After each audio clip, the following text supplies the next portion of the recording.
નમસ્કાર વિદ્યાર્થીઓ, આજે આપણે ન્યાય પરીક્ષાનો અભ્યાસ કરીશું. રજૂ સર્વ ન્યાય જે બાકીનો ન્યાય છે એનો આપણે અભ્યાસ કરીશું. તો વિદ્યાર્થીઓએ એ ન્યાયની અંદર રજૂ સર્વ ન્યાય જે બાકીનો ન્યાય છે એની અંદર લખી લેવું. રજૂ સર્વ ન્યાય.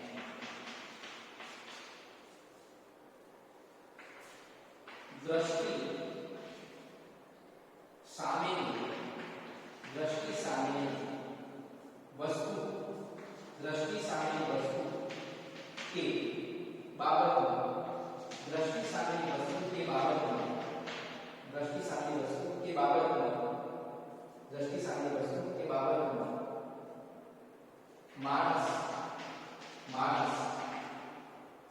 જ્યારે પોતાની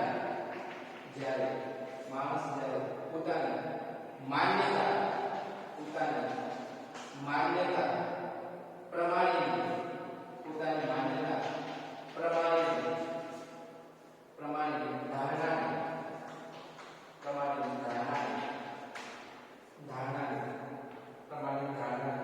વશ વર્તન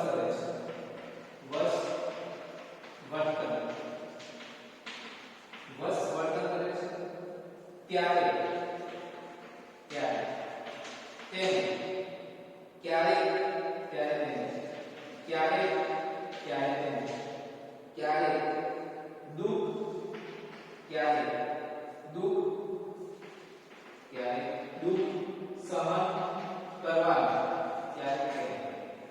ત્યારે દુઃખ સહન કરવાનું વાર આવે છે.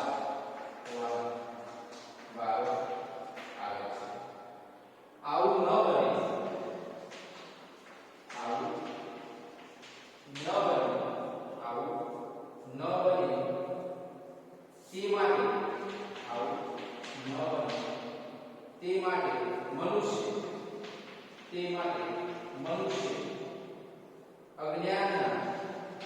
તે માટે મનુષ્ય અજ્ઞાનના અંધકારથી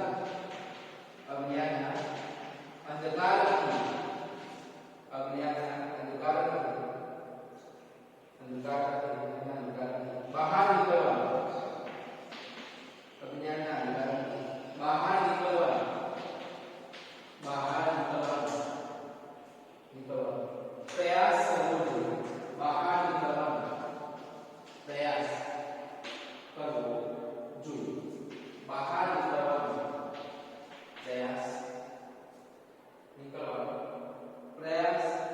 જોઈએ.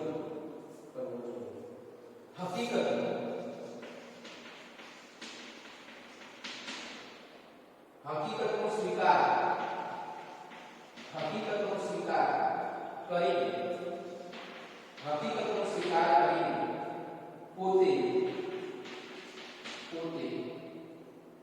વધવું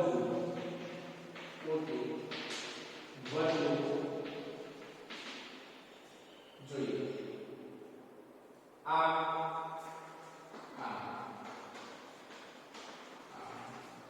પ્રસ્તુત ન્યાય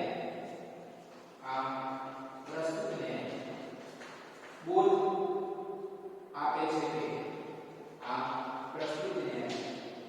આપે છે કે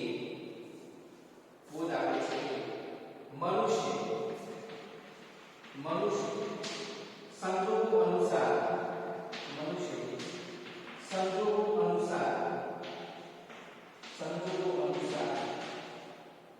વ્યવહાર કરવો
આપણે એ ખોટી હકીકતનો સામનો કરવો પડે છે, એ દુઃખનો આપણે સામનો કરવો પડે છે.